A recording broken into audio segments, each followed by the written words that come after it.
प्रिय विद्यार्थियों, मैं प्रोफेसर पूरणमल मीना से आचार्य हिंदी शहीद कैप्टन रिपुदमन सिंह राजकीय महाविद्यालय सवाई माधोपुर। विद्यार्थियों, आज हम बीए पाठ प्रथम वर्ष हिंदी साहित्य के कवि मलिक मोहम्मद जायसी के छंदों को पढ़ रहे हैं। उन छंदों की व्याख्याएं हम आज करेंगे। उससे पूर्व भी हमने उनके 2-3 छंदों पर चर्चा की थी। उसी को आगे बढ़ाते हुए आज हम चर्चा करेंगे। कित ये रहीसी जो आवब करना, ससुरे अंत जन्म दुख भरना। कितने हर पुनि आएबू, कित ससुरे ये खेल। आपु आपु कहे होई ही, परब पंख जस ढेल। कवि मलिक मोहम्मद जायसी अपनी इस मानसरोवर खंड में जब रानी पद्मावती और उनकी सुंदर सखियाँ उस तालाब पर जाती है, वहाँ की जो वार्तालाप होती है उसी को यहाँ पे बताया गया है। सखियाँ एक दूसरे से वार्तालाप करती है और इसमें अंत में यही कहती है कि अंत में तो हमें ससुराल में ही जाना पड़ेगा, क्योंकि पियर और ससुराल के मध्य की जो स्थिति है वो बिल्कुल विपरीत होती है। क्योंकि कहते हैं कि माता पिता के पास हम कुछ भी अपनी स्वेच्छा से कर सकते हैं, वह अवसर हमें ससुराल में प्राप्त नहीं होगा। यानी जो आनंद की अनुभूति यहाँ पे हमें प्राप्त हुई है वो अब बिल्कुल भी प्राप्त नहीं होगी, क्योंकि जैसा वो कहेंगे वैसा ही हमें करना पड़ेगा। क्योंकि जिस प्रकार मिट्टी का जो ढेर होता है, पक्षियों द्वारा जो बनाया गया घोंसला जिसको कहते हैं हम, यदि पक्षी अपने उस घोंसले से कहीं दूर चले जाते हैं, उड़ जाते हैं, फिर वो कभी भी पुनः वापस लौट करके उस जगह पर नहीं आते हैं। तो यहाँ पे दोनों ही स्थितियों का वर्णन कवि जायसी ने किया है। अगला है, सरवर तीर पद्मनी आई, खोपा छोरी केश मुकलाई। शशि मुख अंग मलय गिरिबासा, नागिन झाँपी लीन चौपासा। ओ नहीं घटा परी जग छाया, शशि के शरण लीन जनु राहा। छपी गे दीने भानु के दशा, ले निशि नकत चांद पर गासा। प्रकाश भूलि चकोर दीटी मुखलावा, मेघ घटा मई चंद दिखावा।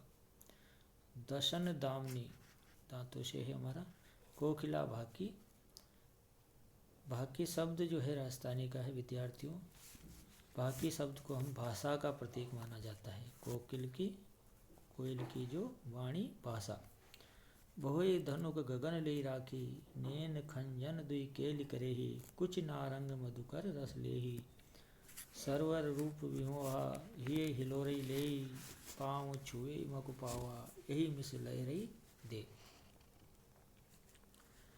उस मानसरोवर के अंदर जो रानी पद्मावती और उनकी सहेलियों जब इस प्रकार की वार्तालाप करते जब स्नान करते समय उनके मन में अनेक भाव आते हैं, उसी का वर्णन यहाँ पे किया गया है। कवि जायसी कहते हैं कि रानी पद्मावती स्नान करने के लिए जब उस मानसरोवर की पाल पर जाती है, किनारे पर जाती है, तो उनके जो केस हैं खुले हुए हैं। जूड़ा जो जिसको कहते हैं हम, वो बिखरा हुआ है, लटका हुआ है। और उनकी छवि इस प्रकार की दिखाई देती है जैसे बादलों का समूह आ जाता है। और जब बादलों का समूह आता है तो संपूर्ण जगह जो है अंधकार जैसी रात्रि दिखाई देती है। आगे बताया गया है जायसी जी द्वारा कि रानी पद्मावती का जो शारीरिक जो अंग होते हैं उनमें से चंदन की खुशबू आती है, ऐसा बताया गया है। और उनके सुंदर मुख पर जिस प्रकार केशों की छाया दिखाई देती है तो ऐसा प्रतीत होता है जैसे कि चंद्रमा जो है राहु के पास पहुंच गया है। दिन के अंदर ही कहते हैं कि सूर्य अस्त हो जाता है, यानी रात्रिकालीन वेला की भांति दिखाई देता है, और जैसे चंद्रमा रूपी जो नक्षत्र है वो दिखाई दे जाते हैं। और इतने भ्रमित हो जाते हैं, कवि जायसी कहते हैं कि इतने भ्रमित होने के कारण जो चकोर पक्षी जो बहुत ही चतुर होता है वो भी अपने आप को भुला देता है और रानी पद्मावती के उस सुंदर मुख की ओर जो है टकटकी लगा करके देखता रहता है। रानी पद्मिनी का चेहरा उस चकोर को ऐसा प्रतीत होता है जैसे कि उसे कोई उन बादलों के बीच में, उन घटाओं के बीच में चंद्रमा प्रतीत हो रहा हो। इतना ही नहीं, कहते हैं कि रानी पद्मावती के जो दंत है वो सफ़ेद बिजली की तरह दिखाई देते हैं, और उनकी जो वाणी है, उनकी जो आवाज़ है वो कोयल की वाणी से उसकी तुलना की गई है। उनकी जो भुएं हैं वो कैसी प्रतीत होती है, इंद्रधनुष की भांति। और उनके जो सुंदर जो नयन हैं दो, वो ऐसे प्रतीत होते हैं जैसे जो खंजन पक्षी वहाँ पे उस जल में जो है किरणाएं कर रहे हो। इतना ही नहीं, कवि ने रानी पद्मावती के स्तन का भी जो है चित्रण किया है। उनके स्तनों को नारियों की भांति बताया गया है जिसका भोरे आनंद पूर्वक रस ले रहे हैं, यानी भोरों के समान उनकी तुलना की गई है। जब सरवर रूप विमोहा ये हिलोरी ले पाँव छुए मुख पावा यही मी लहरी ते। जब वो मान सरोवर, सुंदर सरोवर रानी पद्मावती के इस रूप सौंदर्य को देखता है तो वो भी उस पर मोहित हो जाता है। उसकी सुंदर लहरें उसके हृदय में खुशी ला देती है। और इतना ही नहीं, कवि की देखिए सुंदर उपमा, वो जो लहरें हैं समुद्र की, तार सरोवर की, वो भी जैसे पद्मावती के पेड़ छूने के लिए लालायित हो। उनको ऐसा प्रतीत होता है कि पद्मिनी के पैरों को छूने मात्र से ही जैसे हमारा जीवन सफल हो जाए। इसका सुंदर चित्रण यहाँ कवि जायसी ने जो है किया है। तो यहाँ पे विद्यार्थियों पद्मावती के प्रत्येक अंग उसके सौंदर्य की सुंदर चित्रण यहाँ पे कवि जायसी द्वारा किया गया है। कवि की यहाँ पे जो कल्पना शक्ति है वो बहुत ही सटीक सुंदर दिखाई देती है। यहाँ पे ऐसे अनेक उदाहरण दिए गए हैं जिनमें कि उत्प्रेक्ष अलंकार भी है, अतिशयोक्तिपूर्ण वर्णन भी यहाँ पे कवि जायसी ने किया है, विभिन्न दृष्टांतों के माध्यम से भी समझाने का प्रयास किया है, और उपमेय में उपमान की संभावनाएं भी यहाँ पे व्यक्त की गई है। और कहते हैं कि जो रानी पद्मावती है उसको ईश्वर का प्रतीक, परमात्मा का प्रतीक मान करके ही उसका जो है अलौकिक वर्णन यहाँ किया गया है। तो अंत में जो है इस मानसरोवर का बहुत ही सुंदर मार्मिक चित्रण, मानवीकरण जो है यहाँ पे दिखाई देता है। अगला है धरी तीर सब कंचु की सारी, सरवर मय पेटी सब बारी, पाई नीर जानो सब बेली, हुलसई करई काम के केली, करिल केश विष हर विष भरे, लहरे लेहि कंवल मुख धरे, नवल बसंत संवारी करी, होई प्रकट जानो रस भरी, उठी कोप जस दारियु दाखा, भई उन्नत प्रेम के शाखा, सरिवर नहीं समाई संसारा, चांद नहाई पेट ले तारा, धनी सो नीर शशि तरई हुई, अब कित दीठ कमल वो कोई, चकवी बिछरी पुकारे कहा मिलो हो ना, एक चांद निशरग में दिन हो सरजल माँ। कवि मलिक मोहम्मद जायसी द्वारा इन छंदों में रानी पद्मावती का ही चित्रण किया गया है। उनके केशों का, उनके बालों का, चकोर पक्षी और उनकी सखी सहेलियों के बीच जो सरोवर में आपस में जो है क्रीड़ाएँ करती हैं, उसका सुंदर चित्रण यहाँ पे कवि जायसी ने किया है।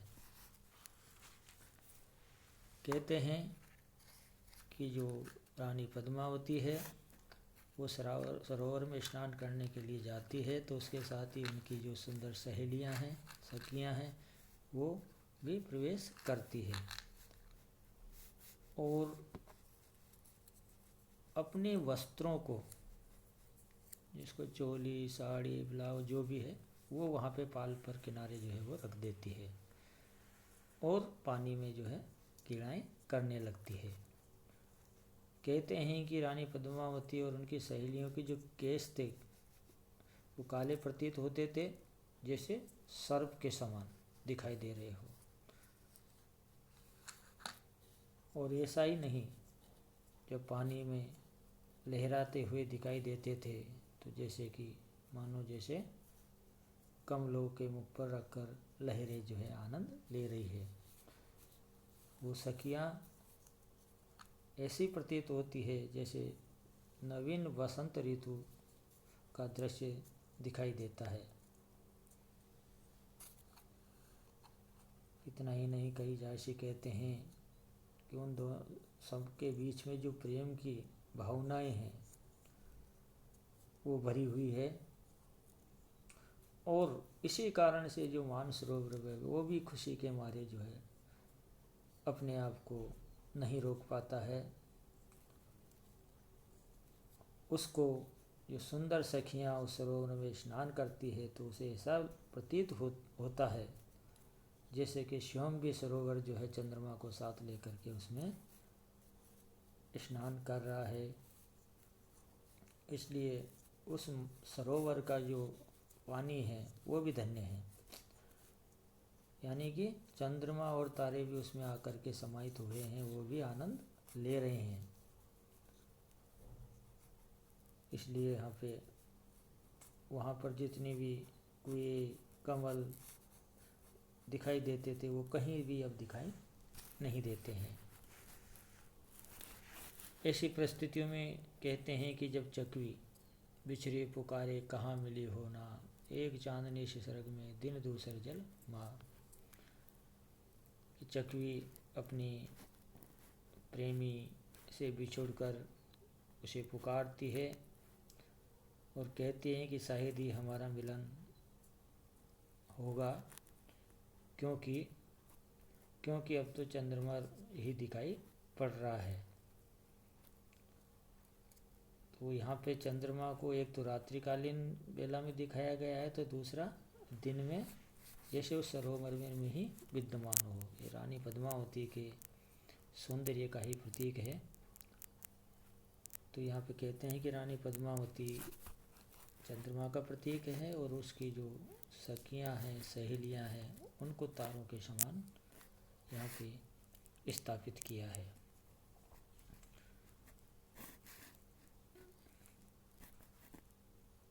तो यहाँ पे चकोर पक्षी होता है, उसका जो प्रेम होता है उसको भी यहाँ पे बताया गया है। पहला है, लागी केल करे मजनीरा, हंस लजाई बैठी हुई ही तीरा, पद्मावती को तुक कहे राखी, तुम सस होई तराइन साखी, बाल मेल के खेल पसारा, हार दे जो खेलत हारा, संवरई संवरई गोरई गोरी, आपनी आपनी लीनो जोरी,